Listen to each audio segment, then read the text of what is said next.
Nous allons évidemment démarrer par le principal sujet d'actualité, la guerre en Ukraine. Lionel Paoli. Oui, bonjour Nathalie Arthaud. Si vous étiez présidente aujourd'hui, qu'est-ce que vous feriez? Moi, je chercherais à m'appuyer sur les populations pour évidemment éviter un éventuel bain de sang. Hein. Et en tout cas, je ferai le contraire de ce qui se passe aujourd'hui, où finalement, dans un camp comme dans l'autre, il y a l'exacerbation du nationalisme. Moi, ce qui me révolte le plus dans ce qui se passe là-bas, c'est que finalement, des femmes et des hommes qui ont vécu entremêlés, qui sont en fait, la plupart sont russophones, hein, en Ukraine, qui soient à l'est, qui soient à l'ouest. Enfin, il y a des mélanges.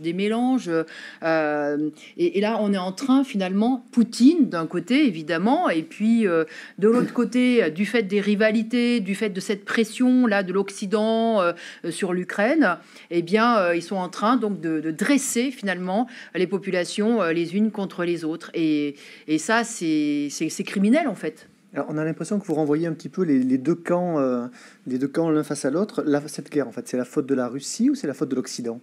C'est clairement Poutine qui a mis le feu à la poudrière. Mais cette poudre-là qui a été accumulée, elle a été accumulée comment? Ça a été en fait des dizaines d'années où il y a eu en effet, depuis en fait l'éclatement de l'Union soviétique, une pression militaire de plus en plus importante de l'OTAN qui ceinture maintenant l'Union soviétique.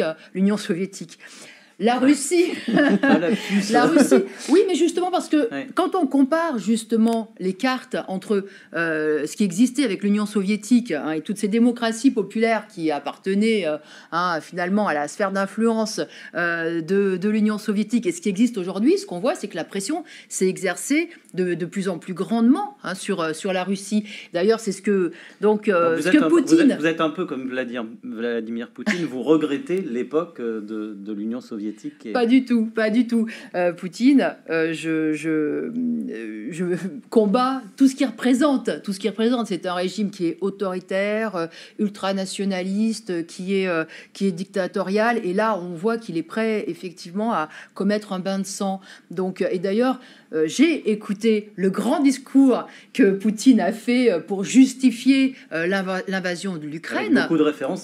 Avec beaucoup de références historiques. Notamment une qui m'a particulièrement marquée, c'était celle qui a été faite vis-à-vis de la politique de Lénine. Cette politique de 1918 qui a fait naître précisément la République socialiste d'Ukraine. Parce que la politique des révolutionnaires, dont moi je réclame, je suis, communiste et je me réclame de cet héritage politique-là. Eh bien, une des premières mesures que Lénine a pris, c'est le droit des peuples à disposer d'eux-mêmes.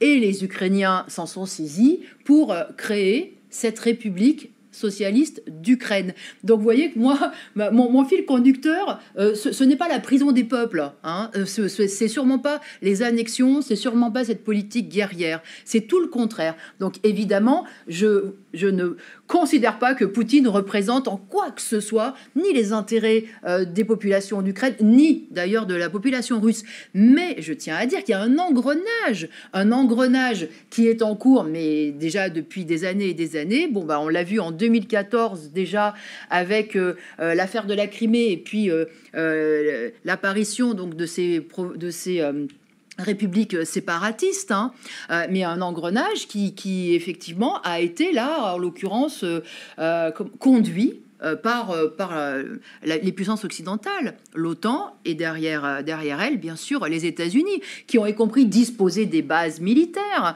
des missiles à grande portée, mais aux portes de la Russie. Alors, vous voyez, imaginez une seconde que la Russie fasse de même à la frontière des États-Unis, au Mexique ou au Canada, installe des bases militaires. Vous croyez que cela ne serait pas vécu par les États-Unis comme une agression? Bien sûr que si. Donc voilà, il faut comprendre les raisons profondes de cette situation-là. Moi, je pense que ni Poutine, mais ni Biden, finalement, ne représentent les intérêts des populations. Cette guerre, elle est subie de bout en bout par la population de la région.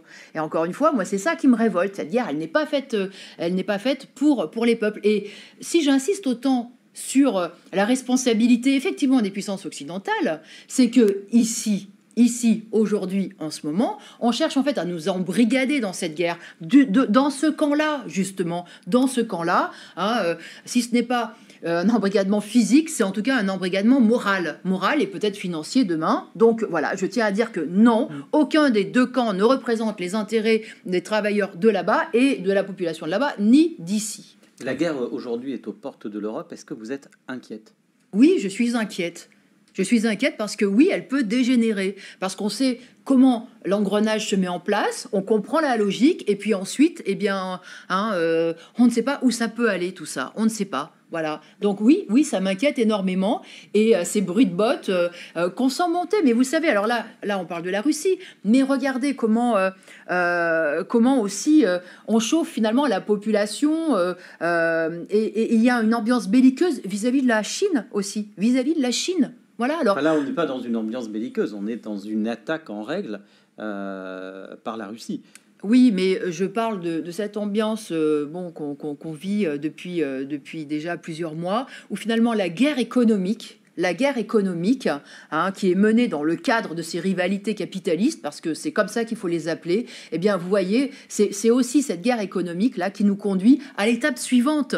Et c'est toute cette ambiance-là, moi, que je rejette. Mais je pense, moi, je fais partie de cette tradition des révolutionnaires qui, effectivement, qui a à cœur la grande phrase de Jaurès, c'est que le capitalisme porte en lui la guerre, comme la nuée porte l'orage. Oui, c'est une réalité.